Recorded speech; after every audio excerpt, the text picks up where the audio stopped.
ಮದ್ದೂರಿನಲ್ಲಿ ಐಬಿಯಲ್ಲಿ BJP ನಾಯಕರ ಸಭೆ ವಿಚಾರಕ್ಕೆ ಸಂಬಂಧಪಟ್ಟ ಅಂದರೆ ಮಂಡ್ಯ ಜಿಲ್ಲಾಧಿಕಾರಿ ಹಾಗೂ ಎಸ್ಪಿಯಿಂದ ಮಾಹಿತಿಯನ್ನು ಸಂಗ್ರಹ ಮಾಡ್ತಾ ಇದ್ದಾರಲ್ಲ, ಜಿಲ್ಲಾಧಿಕಾರಿ ಹಾಗೂ ಎಸ್ಪಿಯನ್ನು ಐಬಿಗೆ ಕರೆಸಿಕೊಂಡು ಮಾಹಿತಿಯನ್ನು ಪಡೆದುಕೊಳ್ತಾ ಇದ್ದಾರೆ. ಕಲ್ಲು ತೂರಾಟ, ಲಾಠಿ ಚಾರ್ಜ್ ಬಗ್ಗೆ ಮಾಹಿತಿಯನ್ನು ಸಂಗ್ರಹ ಮಾಡ್ತಾ ಇದ್ದಾರೆ. ವಿಪಕ್ಷ ನಾಯಕ ಆರ್ ಅಶೋಕ್ ಹಾಗೂ ಬಿಜೆಪಿಯ ರಾಜ್ಯಾಧ್ಯಕ್ಷ ವಿಜಯೇಂದ್ರ ಕೂಡ ಅಲ್ಲಿದ್ದಾರೆ.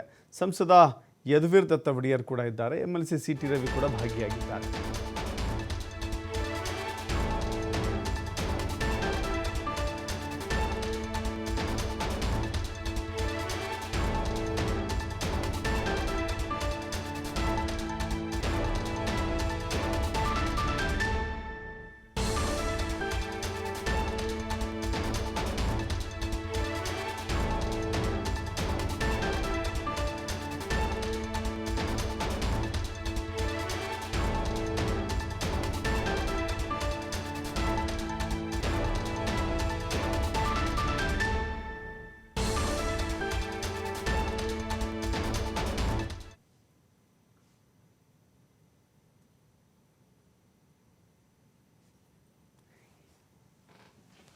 ನೋಡ್ತಾ ಇದ್ದೀರಿ, ಮದ್ದೂರಿನಲ್ಲಿ ಗಣೇಶ ವಿಸರ್ಜನೆ ಸಂದರ್ಭ ಬಿಜೆಪಿ ನಾಯಕರು ಭಾಗವಹಿಸ್ತಾ ಇದ್ದಾರೆ. ಬಿಜೆಪಿ ನಾಯಕರು ದೃಶ್ಯಾವಳಿಗಳಲ್ಲಿ ಕೂಡ ಗಮನಿಸ್ತಾ ಇದ್ದಾರೆ. ಬಿಜೆಪಿಯ ರಾಜ್ಯಾಧ್ಯಕ್ಷ ವಿಜಯೇಂದ್ರ ಇದ್ದಾರೆ.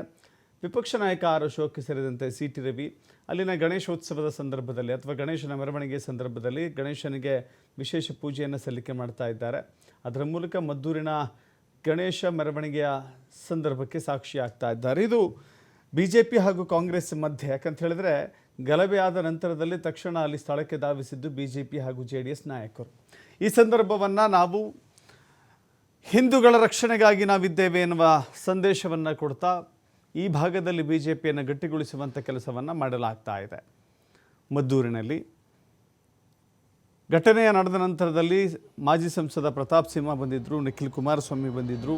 ಆ ಮೂಲಕ ಹಿಂದೂಗಳ ರಕ್ಷಣೆಗೆ ನಾವು ಕಂಕಣಬದ್ಧವಾಗಿದ್ದೇವೆ ಅಂತ ಹೇಳಿದರು.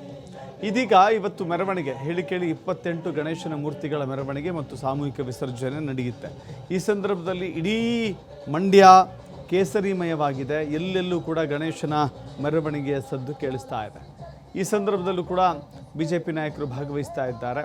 ಹೇಳಿ ಕೇಳಿ ಮೈಸೂರು, ಮಂಡ್ಯ, ಹಾಸನ ಈ ಭಾಗ ಇದೆಯಲ್ಲ, ಹಳೆ ಮೈಸೂರು ಭಾಗ, ಅದು JDSನ ಭದ್ರಕೋಟೆ ಅಥವಾ ಕಾಂಗ್ರೆಸ್ ಕೂಡ ಅಲ್ಲಿ ಲಗ್ಗೆ ಇಡ್ತಾ ಇರುತ್ತೆ ಆಗಾಗ. ಆದರೆ ಇದೀಗ ಬಿಜೆಪಿಯು ಕೂಡ ಅಲ್ಲಿ ನೆಲೆ ಕಂಡುಕೊಳ್ಳುವಂಥ ಪ್ರಯತ್ನ ಗಣೇಶ ಮೆರವಣಿಗೆಯ ಮೂಲಕ ಅಂತ ಕಾಣಿಸುತ್ತೆ.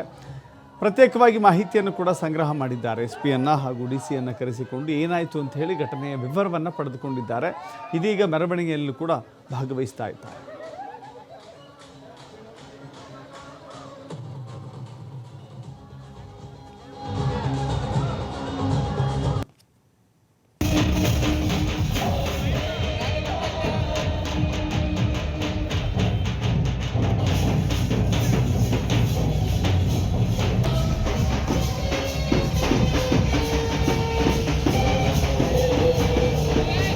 ಜಿಲ್ಲಾಧಿಕಾರಿಗಳು ಅದೇ ರೀತಿ ಜಿಲ್ಲೆಯ ಪೊಲೀಸ್ ವರಿಷ್ಠಾಧಿಕಾರಿಗಳು SP ಅವರು ಕೂಡ ಮೊನ್ನೆ ದಿನ ನಡೆದಿರ್ತಕ್ಕಂಥ ಘಟನೆ ಬಗ್ಗೆ ಸಂಪೂರ್ಣವಾಗಿ ಮಾಹಿತಿಯನ್ನು ನೀಡಿದ್ದಾರೆ. ಅವರ ಮಾಹಿತಿಯ ಆಧಾರವಾಗಿಯೇ ಮಾತನಾಡೋದಾದರೆ ಒಂದಂತೂ ಸ್ಪಷ್ಟ, ಇಲ್ಲಿ ಒಂದು ಕೋಮಿನ ಜನ ಹಿಂದೂಗಳು ಆ ಬೀದಿನಲ್ಲಿ ಮೆರವಣಿಗೆನೂ ಕೂಡ ಮಾಡಬಾರ್ದು, ಗಣಪತಿ ಮೆರವಣಿಗೆನೂ ಕೂಡ ಅಲ್ಲಿ ಸಾಗಬಾರ್ದು, ಗುಂಡಾವರ್ತನೆ ಇವೆಲ್ಲವೂ ಕೂಡ ಅವರೇ ಉಲ್ಲೇಖವನ್ನು ಮಾಡಿದ್ದಾರೆ.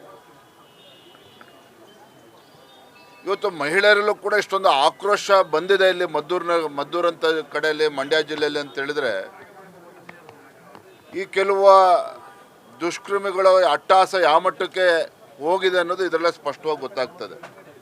ಯಾಕೆ ಹಿಂದೆಂದೂ ಕೂಡ ಮಹಿಳೆಯರು ಬೀದಿಗಿಳಿದು, ಹಿಂದೂ ಮಹಿಳೆಯರು ಬೀದಿಗಿಳಿದು ಈ ರೀತಿ ಆಕ್ರೋಶವನ್ನು ಯಾವತ್ತೂ ಕೂಡ ವ್ಯಕ್ತಪಡಿಸಿರಲಿಲ್ಲ.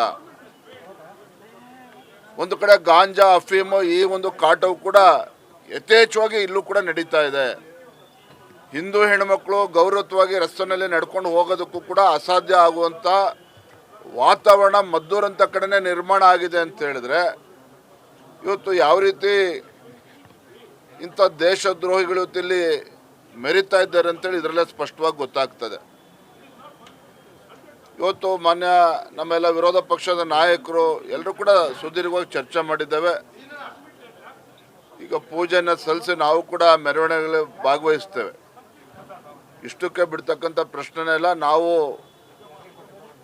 ದುರಂತ ಅಂತ ಹೇಳಿದ್ರೆ ಒಬ್ಬ ಉಸ್ತುವಾರಿ ಸಚಿವ ಚಲನಾರಾಯಣ ಸ್ವಾಮಿ ಅವರ ಹೇಳಿಕೆ, ಮುಖ್ಯಮಂತ್ರಿಗಳ ಹೇಳಿಕೆ, ಬಿಜೆಪಿಯವರು ಈಗ ಸುಳ್ಳು ಹೇಳಬೇಕು ಅಂತ ತೀರ್ಮಾನ ಮಾಡಿದರೆ, ಸತ್ಯದ ವಿರುದ್ಧ ಮಾತಾಡಬೇಕು ಅಂತ ತೀರ್ಮಾನ ಮಾಡಿದರೆ, ಆ ಸುಳ್ಳಿಗೆ ನಾವು ಸಬೂಬು ಹೇಳೋಕ್ಕಾಗಲ್ಲ. ಒಲ್ಲದ ಗಂಡನಿಗೆ ಮೊಸರಲ್ಲಿ ಕಲ್ಲು ಅಂತ ಗಾದೆ ಮಾತಿದೆ.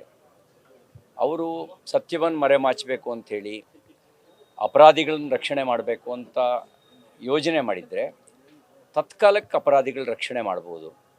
ಏನು ಮಾಡೋಕ್ಕೆ ಹೊಟ್ಟಿದ್ದಾರೆ ಇವರು? ಯಾವುದೇ ಪ್ರಚೋದನೆ ಇಲ್ಲದೆ ಕರೆಂಟ್ ಆಫ್ ಮಾಡಿ ಮಸೀದಿಯಿಂದ ಕಲ್ಲು ಹೊಡಿತಾರೆ. ಮಸೀದಿಯಿಂದ ಕಲ್ಲು ಹೊಡಿಸೋದಕ್ಕೆ ಬಿ ಜೆ ಪಿ ಕಾರಣನಾ? ನಾಚಿಕೆ ಆಗಬೇಕಲ್ಲ ಈ ರೀತಿ ಎಲ್ಲ ಮಾತಾಡೋದಕ್ಕೆ. ಯಾವ ಮುಖ ಇಟ್ಕೊಂಡು ಈ ರೀತಿ ಮಾತಾಡ್ತಾರೆ? ಅದ್ರ ಬದಲಿಗೆ ಆ ಸಂಗಮೇಶ್ ಹೇಳ್ದಂಗೆ ಎಲ್ಲರೂ ಇಡೀ ಕ್ಯಾಬಿನೆಟ್ಟೇ ಕನ್ವರ್ಷನ್ ಆಗಿಬಿಡಿ, ನಿಮ್ಮನ್ನು ನೇರವಾಗಿ ಎದುರಿಸ್ಬೋದು. ನಾನು ಹಿಂದೂ ಅಂತ ಹೇಳ್ಕೊಂಡು ಈ ಥರದ ಸುಳ್ಳು ಹೇಳ್ತೀರಲ್ಲ, ನಾಚಿಕೆ ಆಗಲ್ವ ನಿಮ್ಮ ಜನ್ಮಕ್ಕೆ? ಹೇಳಿಬಿಡಿ, ನಾವು ಈ ಜನ್ಮದಲ್ಲೇ ಕನ್ವರ್ಷನ್ ಆಗ್ತೀವಿ ಅಂತೇಳಿ ಹೇಳಿ, ಟೋಪಿ ಹಾಕ್ಕೊಳ್ಳಿ, ನಿಮ್ಮ ವಿರುದ್ಧ ಅಂಥೇಳಿ ನಿಮ್ಮನ್ನು ಎದುರಿಸ್ತೀವಿ ನಾವು. ಸುಳ್ಳು ಯಾಕೆ ಹೇಳ್ತೀರಿ? ಮೋಸ ಯಾಕೆ ಮಾಡ್ತೀರಿ? ಜನರಿಗೆ ಯಾಕೆ ಮೋಸ ಮಾಡ್ತೀರಿ? ಮಸೀದಿಲಿ ಕಲ್ಲು ಹೊಡಿಯೋಕ್ಕೆ ನಾವು ಹೇಳಿದ್ವಾ? ನಾಗಮಂಗಲದಲ್ಲಿ ಪೆಟ್ರೋಲ್ ಬಾಂಬನ್ನು ಗಣಪತಿ ಮೆರವಣಿಗೆ ಮೇಲೆ ಹಾಕಿ 30ಕ್ಕೂ ಹೆಚ್ಚು ಅಂಗಡಿ ಸುಡೋದಕ್ಕೆ ನಾವು ಹೇಳಿದ್ವಾ? ಈ ಥರ ಷಡ್ಯಂತ್ರ ಮಾಡೋದವ್ರ ಜೊತೆಗೆ ನಿಂತ್ಕೊಂಡು ಅವ್ರಿಗೆ ಸಮರ್ಥನೆ ಮಾಡೋದಕ್ಕೆ ನಾಚಿಕೆ ಆಗಲ್ಲ ಇವರಿಗೆ? ಇದಕ್ಕೆ ಸರ್ಕಾರದ ಮಾನಸಿಕತೆ ಕಾರಣ. ಡಿ ಜೆ ಹಳ್ಳಿ, ಕೆ ಜೆ ಹಳ್ಳಿ ಊರು ಸುಟ್ಟವ್ರನ್ನ, ಪೊಲೀಸ್ ಸ್ಟೇಷನ್ ಸುಟ್ಟವ್ರನ್ನ ಕೇಸ್ ವಾಪಸ್ ತೆಗೆಯೋದಕ್ಕೆ ಶಿಫಾರಸು ಮಾಡ್ತಿರಲ್ಲ. ನಿಮ್ಮ ಈ ಒಂದು ನೀತಿ ಈ ರೀತಿ ಮಂಡ್ಯದಲ್ಲಿ, ಮದ್ದೂರಿನಲ್ಲಿ ಈ ಥರ ಮುಸಲ್ಮಾನರು ನಡ್ಕೊಳ್ಳೋಕ್ಕೆ ಕಾರಣ ಆಗಿದೆ. ಈಗ ಸುಳ್ಳು ಹೇಳಬೇಕು ಅಂತ ತೀರ್ಮಾನ ಮಾಡಿದರೆ, ಸತ್ಯದ ವಿರುದ್ಧ ಮಾತಾಡಬೇಕು ಅಂತ ತೀರ್ಮಾನ ಮಾಡಿದರೆ